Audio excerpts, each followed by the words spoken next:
Welcome back to Sleepbound. Tonight, Dorothy's friends finally get their wishes granted, though maybe not quite in the way they imagined. Meanwhile, Dorothy is still longing for Kansas, and Oz has one last trick up his sleeve. Will a balloon be enough to carry her home, or is her journey just beginning? Settle in, close your eyes, and let's find out together.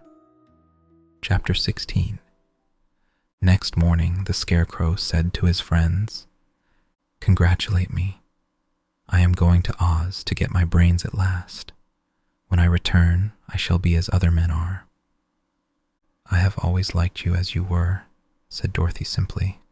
"It is kind of you to like a scarecrow," he replied, "but surely you will think more of me when you hear the splendid thoughts my new brain is going to turn out."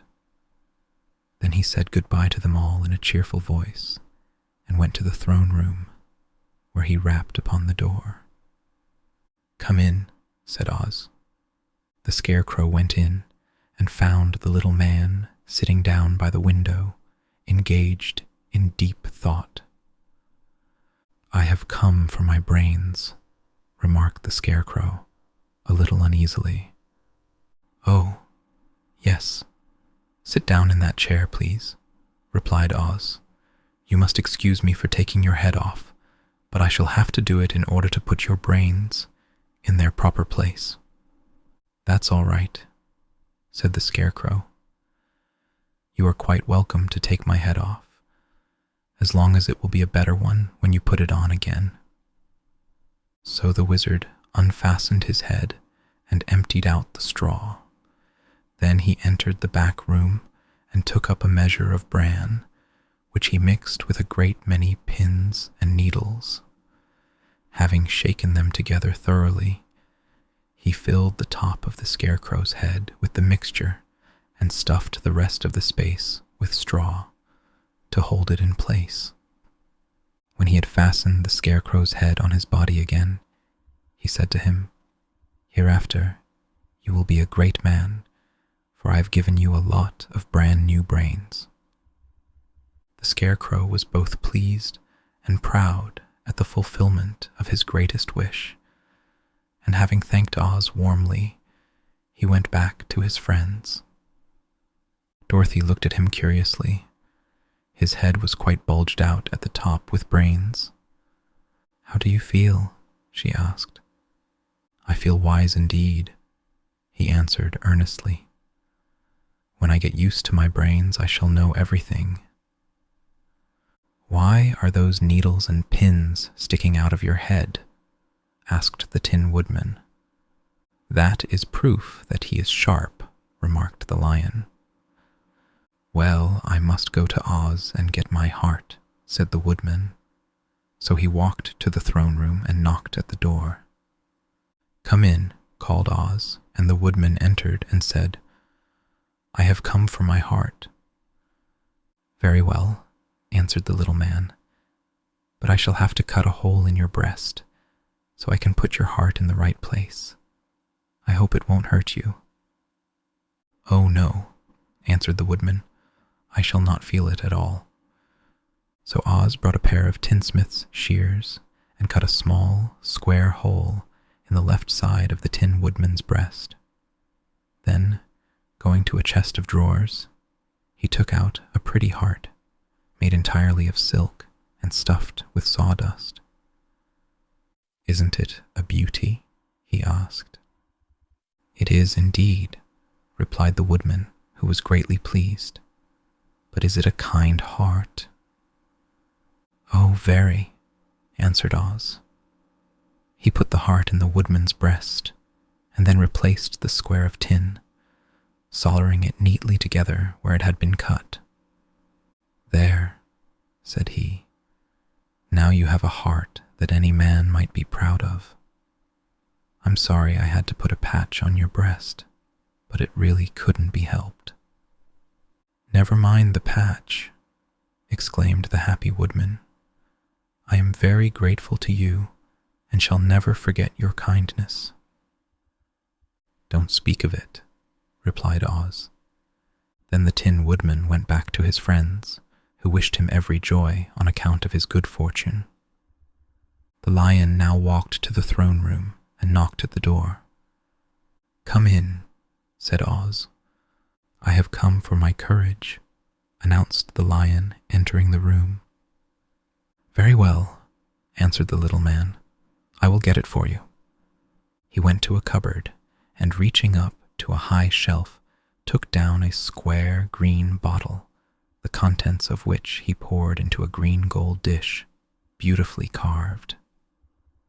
Placing this before the cowardly lion, who sniffed at it as if he did not like it, the wizard said, "Drink." "What is it?" asked the lion. "Well," answered Oz, "if it were inside of you, it would be courage. You know, of course, that courage is always inside one, so that this really cannot be called courage until you have swallowed it. Therefore, I advise you to drink it as soon as possible." The lion hesitated no longer, but drank till the dish was empty. "How do you feel now?" asked Oz. "Full of courage," replied the lion, who went joyfully back to his friends to tell them of his good fortune. Oz, left to himself, smiled to think of his success in giving the Scarecrow and the Tin Woodman and the lion exactly what they thought they wanted. "How can I help being a humbug?" he said, "when all these people make me do things that everybody knows can't be done?" It was easy to make the Scarecrow and the lion and the woodman happy, because they imagined I could do anything. But it will take more than imagination to carry Dorothy back to Kansas, and I'm sure I don't know how it can be done. Chapter 17. For 3 days, Dorothy heard nothing from Oz. These were sad days for the little girl, although her friends were all quite happy and contented. The Scarecrow told them there were wonderful thoughts in his head, but he would not say what they were, because he knew no one could understand them but himself. When the Tin Woodman walked about, he felt his heart rattling around in his breast, and he told Dorothy he had discovered it to be a kinder and more tender heart than the one he had owned when he was made of flesh. The lion declared he was afraid of nothing on earth, and would gladly face an army or a dozen of the fierce Kalidas. Thus, each of the little party was satisfied except Dorothy, who longed more than ever to get back to Kansas. On the 4th day, to her great joy, Oz sent for her, and when she entered the throne room, he greeted her pleasantly. "Sit down, my dear. I think I've found the way to get you out of this country." "And back to Kansas?" she asked eagerly. "Well, I'm not sure about Kansas," said Oz, "for I haven't the faintest notion which way it lies. But the first thing to do is to cross the desert, and then it should be easy to find your way home." "How can I cross the desert?" she inquired. "Well, I'll tell you what I think," said the little man. "You see, when I came to this country, it was in a balloon. You also came through the air, being carried by a cyclone. So I believe the best way to get across the desert will be through the air. Now it is quite beyond my powers to make a cyclone, but I've been thinking the matter over, and I believe I can make a balloon." "How?" asked Dorothy. "A balloon," said Oz, "is made of silk, which is coated with glue to keep the gas in it. I have plenty of silk in the palace, so it will be no trouble to make the balloon. But in all this country, there is no gas to fill the balloon with, to make it float." "If it won't float," remarked Dorothy, "it will be of no use to us." "True," answered Oz, "but there is another way to make it float, which is to fill it with hot air. Hot air isn't as good as gas, for if the air should get cold, the balloon would come down in the desert, and we should be lost." "We," exclaimed the girl. "Are you going with me?" "Yes, of course," replied Oz. I am tired of being such a humbug. If I should go out of this palace, my people would soon discover I am not a wizard, and then they would be vexed with me for having deceived them. So I have to stay shut up in these rooms all day, and it gets tiresome. I'd much rather go back to Kansas with you and be in a circus again." "I shall be glad to have your company," said Dorothy. "Thank you," he answered. "Now, if you will help me sew the silk together, we will begin to work on our balloon." So Dorothy took a needle and thread, and as fast as Oz cut the strips of silk into proper shape, the girls sewed them neatly together. First, there was a strip of light green silk, then a strip of dark green, and then a strip of emerald green. For Oz had a fancy to make the balloon in different shades of the color about them. It took 3 days to sew all the strips together, but when it was finished, they had a big bag of green silk more than 20 feet long. Then Oz painted it on the inside with a coat of thin glue to make it airtight, after which he announced that the balloon was ready. "But we must have a basket to ride in," he said. So he sent the soldier with the green whiskers for a big clothes basket, which he fastened with many ropes to the bottom of the balloon. When it was all ready, Oz sent word to his people that he was going to make a visit to a great brother wizard who lived in the clouds. The news spread rapidly throughout the city, and everyone came to see the wonderful sight. Oz ordered the balloon carried out in front of the palace, and the people gazed upon it with much curiosity. The Tin Woodman had chopped a big pile of wood, and now he made a fire of it, and Oz held the bottom of the balloon over the fire so that the hot air that arose from it would be caught in the silken bag. Gradually, the balloon swelled out and rose into the air until finally the basket just touched the ground. Then Oz got into the basket and said to all the people in a loud voice, "I am now going away to make a visit.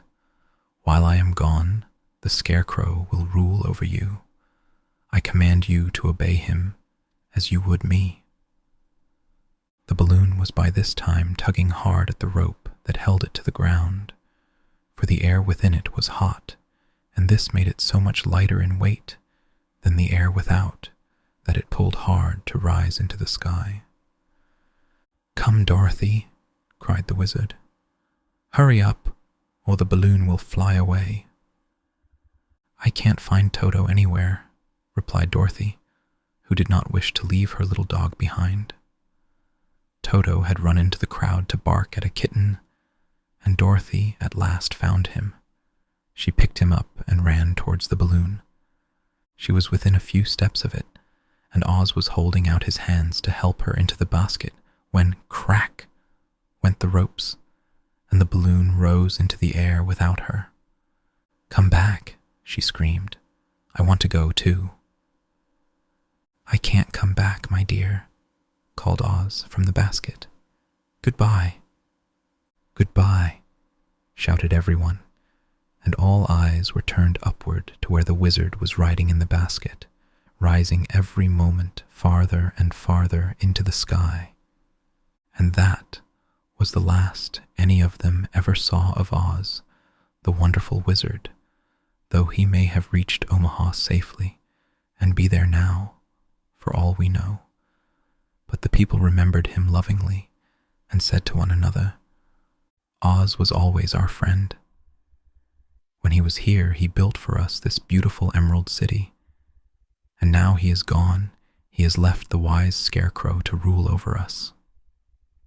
Still, for many days they grieved over the loss of the wonderful wizard and would not be comforted. Chapter 18. Dorothy wept bitterly at the passing of her hope to get home to Kansas again. But when she thought it all over, she was glad she had not gone up in a balloon, and she also felt sorry at losing Oz, and so did her companions. The Tin Woodman came to her and said, "Truly I should be ungrateful if I failed to mourn for the man who gave me my lovely heart. I should like to cry a little because Oz is gone, if you will kindly wipe away my tears, so that I shall not rust." "With pleasure," she answered, and brought a towel at once.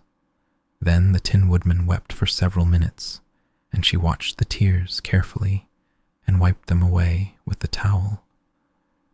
When he had finished, he thanked her kindly and oiled himself thoroughly with his jeweled oil can to guard against mishap.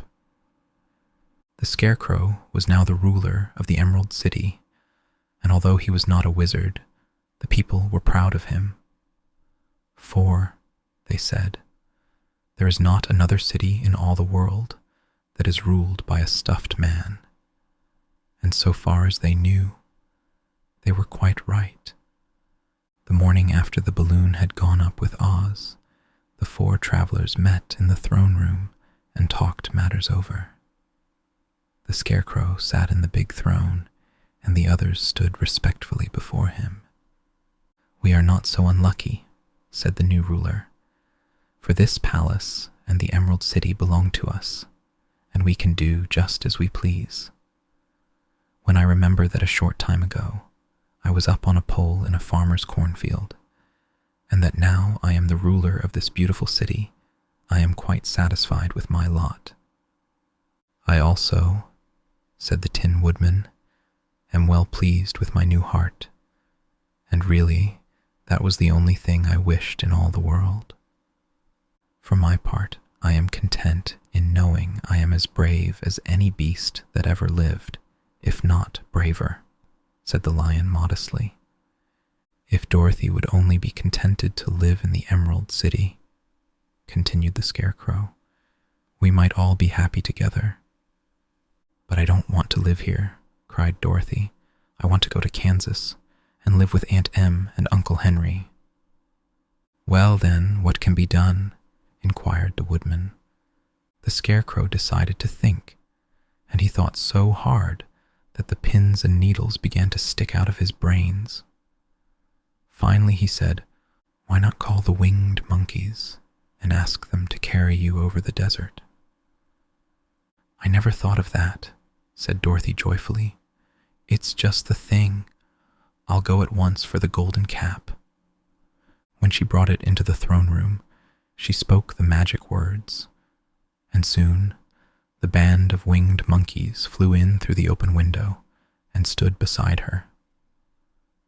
"This is the second time you have called us," said the Monkey King, bowing before the little girl. "What do you wish?"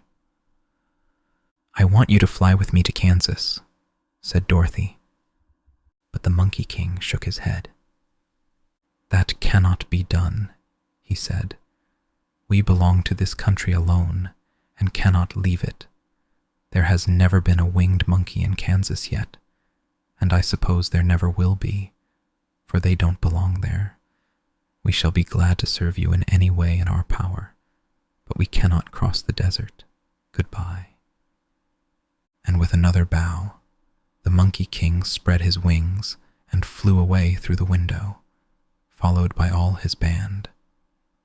Dorothy was ready to cry with disappointment.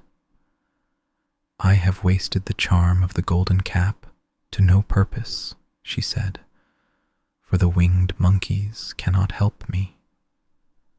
"It is certainly too bad," said the tender-hearted Woodman.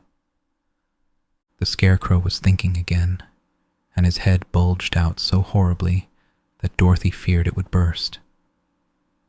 "Let us call in the soldier with the green whiskers," he said, "and ask his advice." So the soldier was summoned and entered the throne room timidly, for while Oz was alive, he never was allowed to come farther than the door. "This little girl," said the Scarecrow to the soldier, "wishes to cross the desert. How can she do so?" "I cannot tell," answered the soldier, "for nobody has ever crossed the desert, unless it is Oz himself." "Is there no one who can help me?" asked Dorothy earnestly. Glinda might, he suggested. Who is Glinda? Inquired the Scarecrow. The Witch of the South. She is the most powerful of all the witches and rules over the Quadlings. Besides, her castle stands on the edge of the desert, so she may know a way to cross it. Glinda is a good witch, isn't she? Asked the child. The Quadlings think she is good, said the soldier, and she is kind to everyone. I have heard that Glinda is a beautiful woman who knows how to keep young in spite of the many years she has lived. How can I get to her castle? Asked Dorothy. The road is straight to the south, he answered, but it is said to be full of dangers to travelers. There are wild beasts in the woods, and a race of queer men who do not like strangers to cross their country. For this reason, none of the Quadlings ever come to the Emerald City. The soldier then left them, and the Scarecrow said, It seems, in spite of dangers, that the best thing Dorothy can do is to travel to the land of the South and ask Glinda to help her. For of course, if Dorothy stays here, she will never get back to Kansas. You must have been thinking again, remarked the Tin Woodman. I have, said the Scarecrow. I shall go with Dorothy, declared the Lion, for I am tired of your city and long for the woods and the country again. I am really a wild beast, you know. Besides, Dorothy will need someone to protect her. That is true, agreed the Woodman. My axe may be of service to her, so I also will go with her to the land of the South. When shall we start? Asked the Scarecrow. Are you going? They asked in surprise. Certainly. If it wasn't for Dorothy, I should never have had brains. She lifted me from the pole in the cornfield and brought me to the Emerald City. So my good luck is all due to her, and I shall never leave her until she starts back to Kansas for good and all. Thank you, said Dorothy gratefully. You are all very kind to me, but I should like to start as soon as possible. We shall go tomorrow morning, returned the Scarecrow. So now let us all get ready, for it will be a long journey. Chapter 19. The next morning, Dorothy kissed the pretty green girl goodbye, and they all shook hands with the soldier with the green whiskers, who had walked with them as far as the gate. When the guardian of the gate saw them again, he wondered greatly that they could leave the beautiful city to get into new trouble. But he at once unlocked their spectacles, which he put back into the green box, and gave them many good wishes to carry with them. You are now our ruler, he said to the Scarecrow, so you must come back to us as soon as possible. I certainly shall if I am able, the Scarecrow replied, but I must help Dorothy to get home first. As Dorothy bade the good-natured guardian a last farewell, she said, I have been very kindly treated in your lovely city, and everyone has been good to me. I cannot tell you how grateful I am. Don't try, my dear, he answered. We should like to keep you with us, but if it is your wish to return to Kansas, I hope you will find a way. He then opened the gate of the outer wall, and they walked forth and started upon their journey. The sun shone brightly as our friends turned their faces toward the land of the South. They were all in the best of spirits, and laughed and chatted together.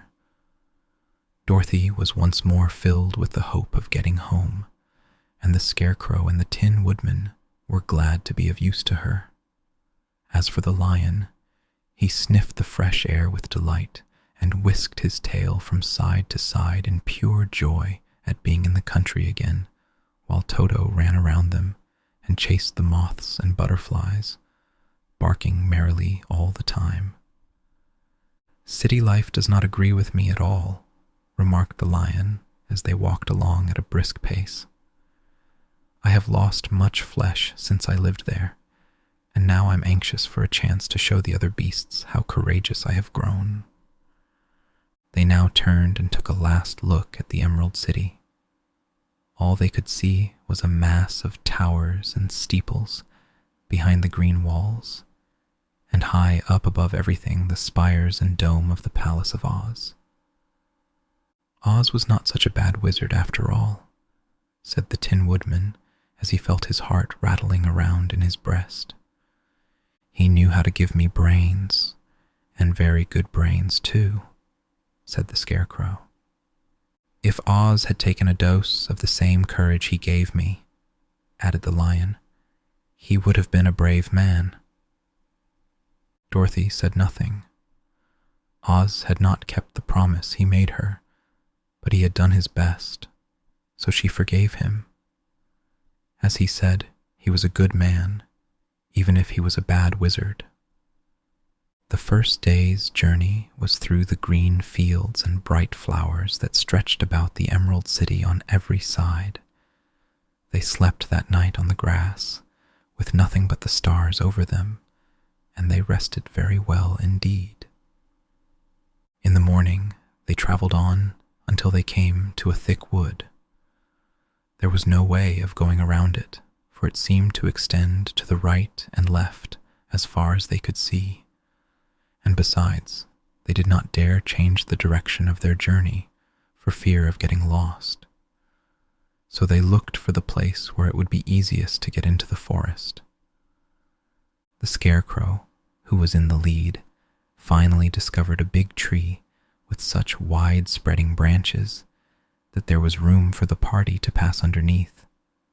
So he walked forward to the tree, but just as he came under the first branches, they bent down and twined around him, and the next minute he was raised from the ground and flung headlong among his fellow travelers.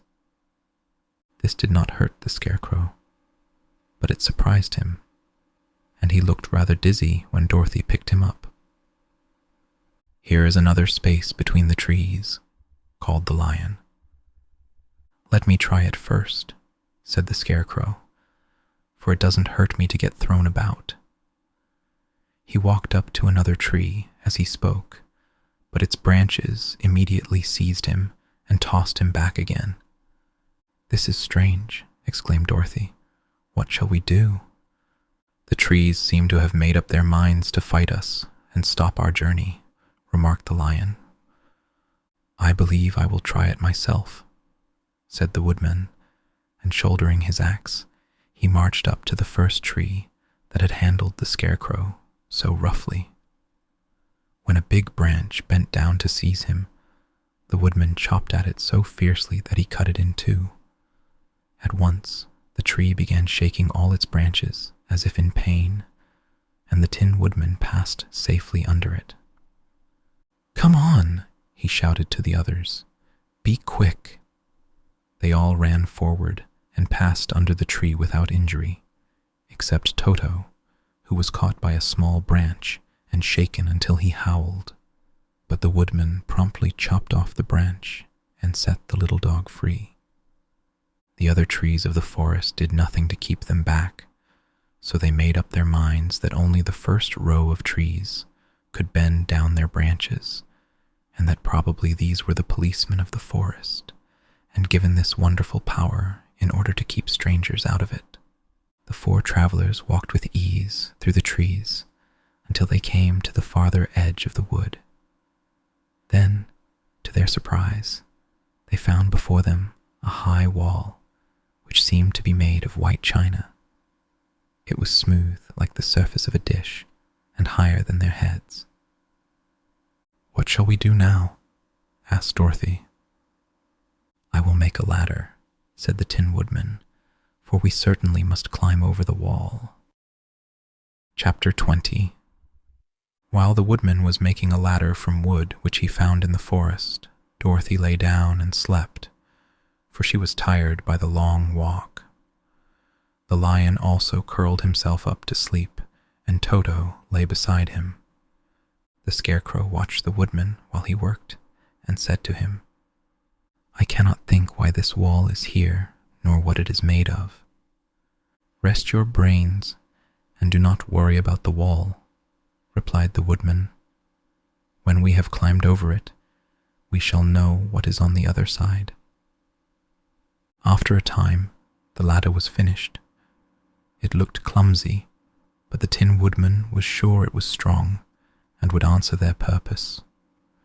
The Scarecrow waked Dorothy and the Lion and Toto and told them that the ladder was ready. The Scarecrow climbed up the ladder first, but he was so awkward that Dorothy had to follow close behind and keep him from falling off. When he got his head over the top of the wall, the Scarecrow said, "Oh my." "Go on," exclaimed Dorothy. So the Scarecrow climbed farther up and sat down on the top of the wall, and Dorothy put her head over and cried, "Oh my," just as the Scarecrow had done. Then Toto came up and immediately began to bark, but Dorothy made him be still.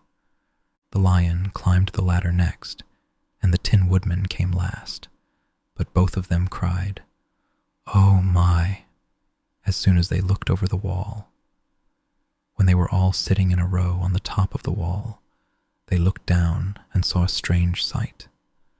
Before them was a great stretch of country, having a floor as smooth and shining and white as the bottom of a big platter. Scattered around were many houses made entirely of china and painted in the brightest colors. These houses were quite small, the biggest of them reaching only as high as Dorothy's waist. There were also pretty little barns with china fences around them, and many cows and sheep and horses and pigs and chickens, all made of china, were standing about in groups. But the strangest of all were the people who lived in this queer country.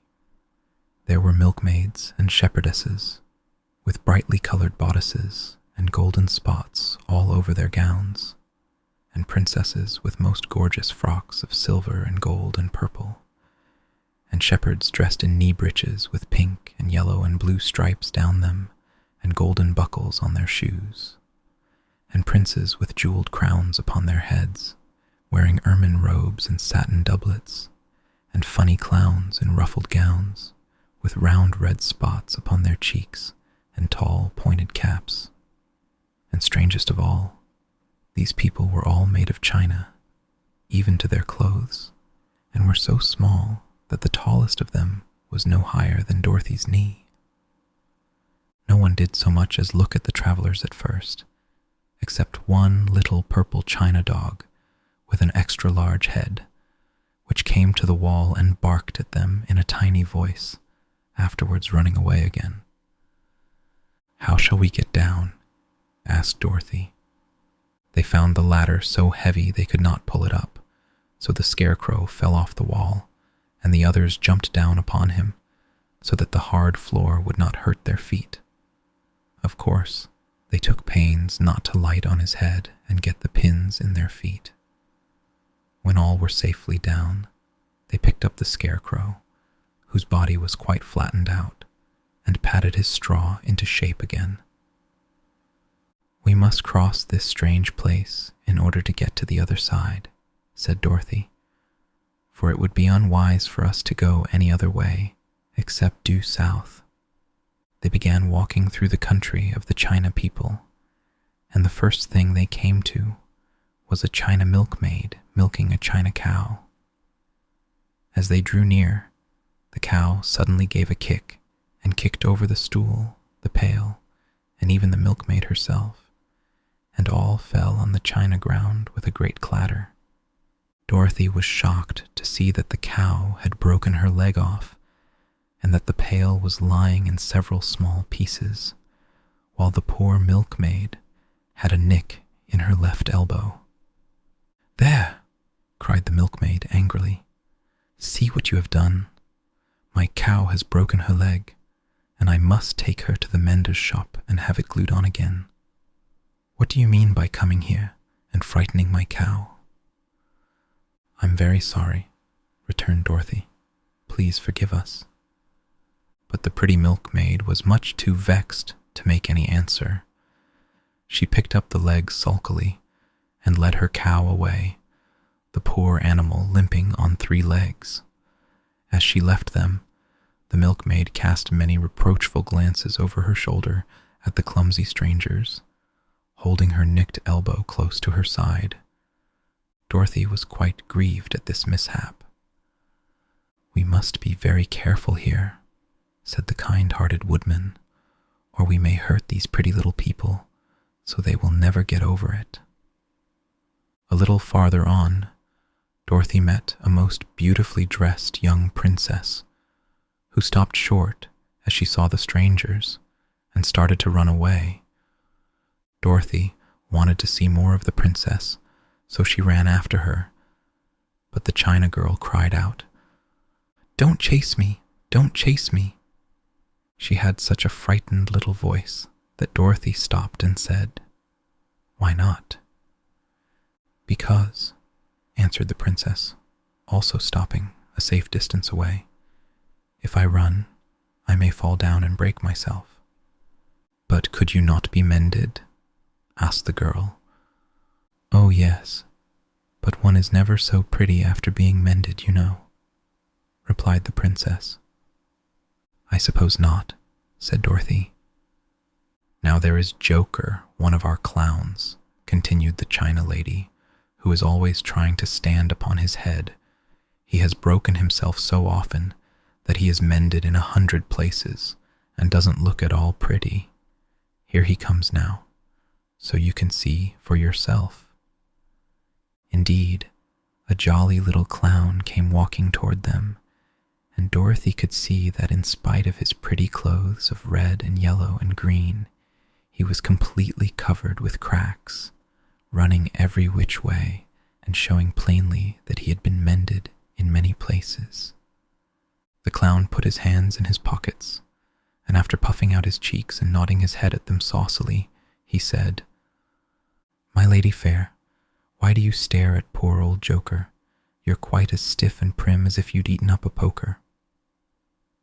"Be quiet, sir," said the princess. "Can't you see these are strangers and should be treated with respect?" "Well, that's respect, I expect," declared the clown, and immediately stood upon his head. "Don't mind Joker," said the princess to Dorothy. "He is considerably cracked in his head, and that makes him foolish." "Oh, I don't mind him a bit," said Dorothy. "But you are so beautiful," she continued, "that I am sure I could love you dearly. Won't you let me carry you back to Kansas and stand you on Aunt Em's mantle? I could carry you in my basket." "That would make me very unhappy," answered the China princess. "You see, here in our country we live contentedly and can talk and move around as we please. But whenever any of us are taken away, our joints at once stiffen, and we can only stand straight and look pretty. Of course, that is all that is expected of us when we are on mantels and cabinets and drawing-room tables. But our lives are much pleasanter here in our own country." "I would not make you unhappy for all the world," exclaimed Dorothy. "So I'll just say goodbye." "Goodbye," replied the princess. They walked carefully through the China country. The little animals and all the people scampered out of their way, fearing the strangers would break them, and after an hour or so the travelers reached the other side of the country and came to another China wall. It was not so high as the first, however, and by standing upon the lion's back, they all managed to scramble to the top. Then the lion gathered his legs under him and jumped on the wall. But just as he jumped, he upset a china church with his tail and smashed it all to pieces. "That was too bad," said Dorothy, "but really I think we were lucky in not doing these little people more harm than breaking a cow's leg in a church. They are all so brittle." "They are indeed," said the Scarecrow, "and I am thankful I am made of straw and cannot be easily damaged. There are worse things in the world than being a scarecrow." Thanks so much for joining me tonight. I hope this story has brought you a little peace and relaxation. As always, feel free to drift off whenever you're ready. I'll be here next time with another tale to help guide you into a restful sleep. Until then, take care and sweet dreams.